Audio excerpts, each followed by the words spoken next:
With just 2 weeks to go before Election Day, we are checking in on some of the big races on the ballot. Among the most closely watched, the Illinois 4th Congressional District. Incumbent Jesus Chuy Garcia taking on Chicago Alderman Raymond Lopez. CBS 2's Chris Ty sat down with both to try to figure out what voters should be focusing on here in the home stretch. Yes. He has the job. But as we are sitting here today, He wants the job. And Americans' approval ratings for the job being done by Congress these days is terrible.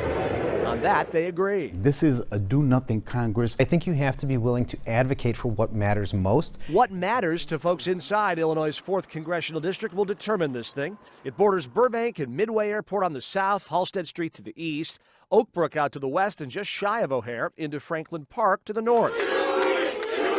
Jesus Chuy Garcia, who ran for Chicago's mayor since his last congressional run, is up against Chicago's 15th Ward Alderman Raymond Lopez. I think the primary difference between Chuy Garcia and myself is that Chuy is an open border Democrat who has forgotten about everyone here that's been waiting for help. This is an extension of Republican talking points and messaging that seek to vilify immigrants, that want to create fear. should we limit how much we spend? Lopez, considered a more moderate Democrat, helped lead the failed effort to end Chicago's sanctuary city status. You are doing things that are maybe antithetical to what you might expect someone running for a Democratic congressional seat to do. You appear on Fox News. You are critical And of CBS.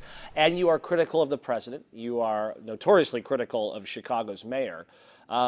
How are you playing this? Are you trying to pull over some Republican voters who might have otherwise never been a Democratic customer? I'm a Democrat born and raised on the Southwest side. I'm not trying to play to the extreme.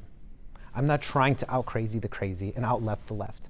I'm focusing dead in the middle because that's how I was raised. Garcia doesn't buy it. Alderman Lopez is a confused Democrat who seeks to get as much publicity as possible. Wherever there's a camera, he'll be there. My question is, what have you delivered? My record is consistent, it's long, and it's principled. Their stances vary on everything from how to handle migrants to how to handle the Israel-Hamas war. Garcia calling for a ceasefire, Lopez for full support of Israel. Is this one of those, hey, listen, we're taking two distinctly different paths here, voters, take your pick? Well, I think we're showing who we are. And I believe that we must stand and confront terrorism in all its forms, whether it's on the world stage or even in our own neighborhoods. The violence has to stop, and we need to get on track toward a fair settlement of this lingering conflict in the Middle East, which is bad for Israelis, for Palestinians, but also for the entire region, and it destabilizes economies. The two agree that the biggest threat to democracy comes from inside our borders. While Lopez says both parties' extremism and misinformation campaigns are at fault, Garcia points to one party. We're different. I believe that most of the threats to democracy have come from right-wing extremists in the country, fueled by the rhetoric of Donald Trump. Both parties are, in fact, culpable.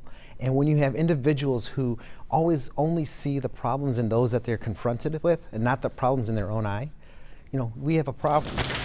They largely agree on supporting Ukraine and chipping away at the $1.7 trillion federal deficit. They'll have different approaches on how to do it. Their final pitch here in the home stretch. I'm a practical Democrat.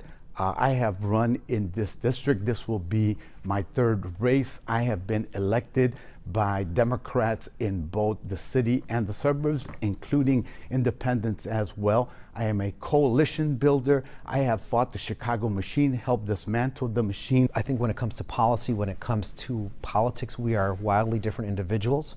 But at the end of the day, voters have to choose whether or not they want someone who just speaks of what they're going to do or who actually delivers on what they say. Our thanks to Chris Ty for that report. Sunday at 10, we will sit down with the two Democrats vying to replace outgoing Cook County State's Attorney Kim Foxx.